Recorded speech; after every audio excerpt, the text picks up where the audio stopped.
एक छोटे से गांव में एक बुढ़िया स्त्री रहती थी। नाम था सुखिया, मगर गांव वाले उसे कृष्णाबाई कहते थे। क्यों? क्योंकि उसका जीवन श्री कृष्ण की भक्ति में ही डूबा हुआ था। वह कहती थी, मेरा जीवन तो बस कान्हा की माला में गूथा हुआ है। एक छोटी सी झोपड़ी में उसका निवास था। दिन भर वह गांव के घर पर जाकर के बर्तन मांजती, झाड़ू पोछा करती और भोजन बनाती। जो मिलता उसी में संतुष्ट रहती। पर उसकी दिनचर्या में एक बात कभी नहीं बदलती थी। हर सुबह और शाम वह फूलों की माला बना करके अपने कान्हा को पहनाती और घंटों उनसे बातें करती। गांव वाले उसे पागल समझते। कोई कहता बुढ़िया बहक गई है, तो कोई हंसता, कौन सा कान्हा सुनता है।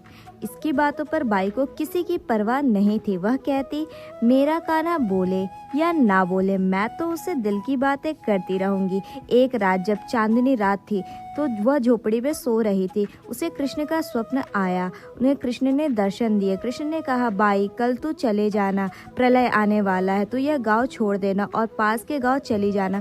सुबह होते ही बाई ने अपनी गठरी बांधी, कान्हा की मूर्ति को गोद में लिया और बैलगाड़ी मंगवाई।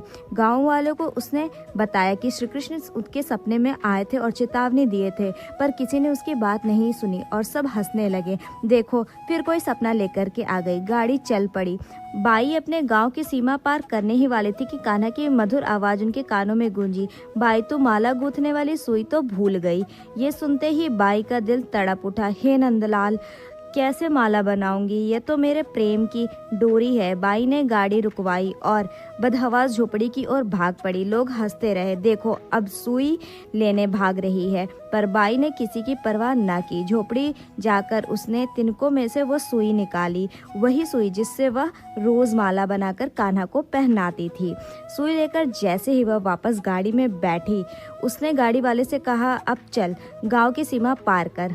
गाड़ी जैसे ही सीमा पार करती है, अचानक धरती कांपने लगती है और देखते ही देखते पूरा गांव जलमग्न हो जाता है। झोपड़ियां, खेत, पेड़ सब जल समाधि में समा जाते हैं। गाड़ी चालक स्तब्ध था। उसकी आंखों में अश्रुधारा बह निकली। उसने कृष्णाबाई के चरण पकड़ लिए। बाई, तू सच में पागल नहीं है, भगवान की सच्ची भक्त है। श्री कृष्ण ने सिर्फ अपने भक्तों को नहीं, उसकी उस सुई को भी महत्व दिया जिससे वह मुझे माला पहनाती थी। यह सुई कोई साधारण वस्तु नहीं थी, यह प्रेम की सुई थी, भक्ति की सुई थी जो श्री कृष्ण के हृदय में उतरती थी। जैसे ही वह सुई गांव से बाहर आई, कृष्णाबाई का प्राण प्रिय गांव जो अब श्रापित हो चुका था, विनाश के भेंट चढ़ गया। जब तक वह सुई गांव में थी, कान्हा की कृपा वहां थी। कमेंट में जय श्री कृष्ण जरूर